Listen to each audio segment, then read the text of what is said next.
You ever notice how the worst people always show up when you're just trying to mind your own business? Let me tell you, nothing wakes you up faster than realizing your quiet life out in the Cerrito Mountains has suddenly landed you in the crosshairs of the most ruthless HOA president in the entire damn county. I mean, you'd think folks would know better than to mess with a veteran who likes his solitude, but well, here we are. So, picture it's early. The kind of cold morning where your breath hangs heavy and the sun hasn't quite made up its mind about coming over the ridge. I'm out by the cabin splitting wood, boots crunching over the frost, just listening to the pines creak and the river whisper down in the hollow. That's when she shows up like a bloodhound in designer sunglasses, red blazer, hiking boots that never saw a trail, marching up my gravel drive as if she owned it. Didn't even bother to introduce herself, just started with, "You're Matt Donovan, right?" Like she's checking a name off a hit list. I tell her flat out, not for sale. But she smiles that thin-lipped HOA smile and leans in with, "Everything's for sale." She starts talking big prime elevation, development, easy money, you name it. I let her talk. Folks like that always hang themselves with their own rope, you know? But as soon as she realizes I won't budge, the mask drops. "We'll get this land, Mr. Donovan, one way or another." And just like that, she's back in her spotless SUV, burning rubber down the trail. Now, most people would have gotten rattled. Me? I just went back to work, set up some new cameras, figured that'd be it for a few days. Wrong.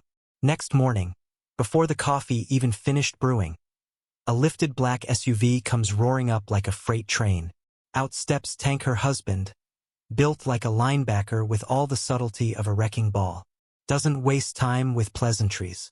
"So you're the guy who thinks he's bigger than the HOA?" He growls, trying to play the tough guy routine. Starts making threats, throwing around numbers. "Name your price. 1 million, to hell, we'll even cover the closing." I just stare him down. Tell him he's got 5 seconds to get off my land. You can guess how that goes. He grabs my collar, big mistake.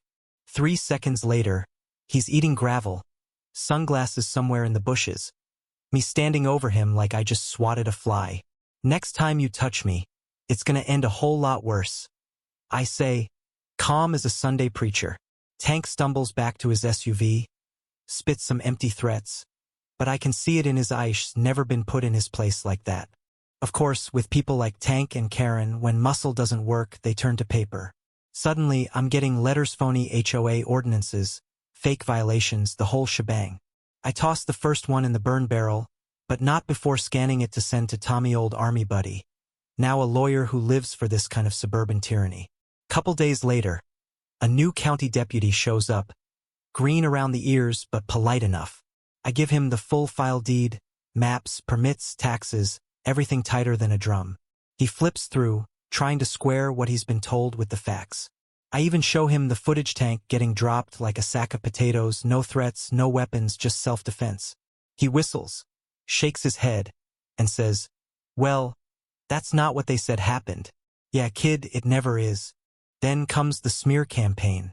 Social media lights up dangerous man in the mountains, armed, hostile, you name it. There's a blurry photo of me hauling firewood with my sidearm holstered, totally legal, but you know how rumors go. A few neighbors start whispering about calling CPS, bunkers, prepping, the whole paranoid circus. I don't bite. I just post one clean video, no commentary. Just the truth, Tank storming my land, getting humbled. It goes viral in the community. Suddenly, the tide's shifting. Some neighbors reach out quietly, sick of Karen too, but too scared to say it out loud. The tension keeps building, and just when I think it's dying down, I get a late-night visit. 3 vehicles parked just outside my line, Karen, Tank, and some rent-a-cop muscle. I hit the floodlights, catch Karen's deer-in-headlights look. She tries to bluff, waving a clipboard and yelling about new plat maps and community property. I just laugh. "Did you draw that in crayon?" Before they get any ideas, Mike and Curtis, me old army buddies, both big as oaks and twice as stubborn, step out of the shadows, aluminum bats in hand. Suddenly Tank loses his nerve. Karen screams about harassment. I let them know, 5 cameras, everything recorded, sheriff on the way. They finally bail, tires spinning, Karen shrieking threats about burning my cabin down. Mike just grins. Did she just threaten arson on tape? Yep, I say, holding up my phone. Got it all, sweetheart. Next morning, I get an envelopino stamp, no return, just my name. Inside, 5 pages of HOA finances, all sorts of funny numbers and shell companies Evergreen Vista Development LLC money laundering in broad daylight. Then my phone rings. It's Linda, ex-bookkeeper, fired by Karen, scared but angry. She tells me everything: fake invoices, ghost contractors, money funneled out, threats from Tank in the HOA parking lot. I ask if she'll go on record. She 1-ton lists she gets protection. Fine. Tom and I meet her at a coffee shop in town, and she lays it out, folder after folder, mails, meeting minutes, invoices, all of it. Turns out, the whole reason they wanted my land was to launder their stolen HOA funds, flip the property through Evergreen Vista, cash out before anyone caught on. Now I've got a real bombshell.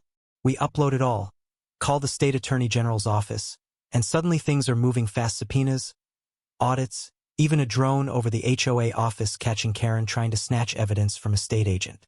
Next thing I know, a deputy is calling me in, laying out 2 survey maps, one legit, the other forged, redrawing my land into the HOA's jurisdiction with a fake notary stamp from Karen's cousin in Denver. That's criminal intent. Tom files an emergency injunction, and the court locks my boundaries tighter than Fort Knox. And then, right when you think the circus is over, Tank shows up one last time alone. No SUV, no bravado, just a duffel full of damning evidence and eyes hollowed out from too many bad decisions. He hands it over, mutters, "I'm done lying for her," and walks off into the dark. 2 weeks later, the grand jury drops the hammer. Karen gets 18 years. Tank gets 7. The HOA's dissolved. Their accounts frozen. Every dirty dollar traced and paid back to the neighbors. My land is forever protected. Can't touch it again. Not now, not ever.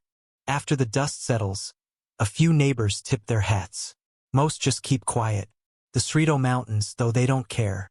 They've seen it all before.